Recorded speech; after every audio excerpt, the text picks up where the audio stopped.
Mana bu 7 xil asal aralashgan. 7 xil asal aralashgan holati mana haqiqiy kristallashgan, toza tog' asallari bo'ladi bu. Mana shunisi shved bo'ladi, mana shved asali bu. Kunlar sovigan sari ko'pchilikda uchrab turadigan muammolar shamollash, gripp, buyrak siydik yo'llari shamollashi, prostata shamollashlari va qon kamayib ketishlik, immunitet tushib ketishlik paydo bo'ladi. Shuning uchun biz 11 xil quruq meva, 7 xil asalni birlashtirib, quvvat qorishma tayyorlayapmiz.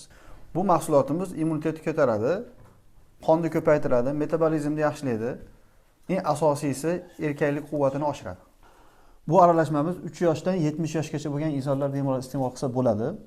Ayniqsa yosh bolalarda o'sish jarayonini yaxshilaydi, qonni ko'paytiradi, miya faoliyatini rivojlantiradi.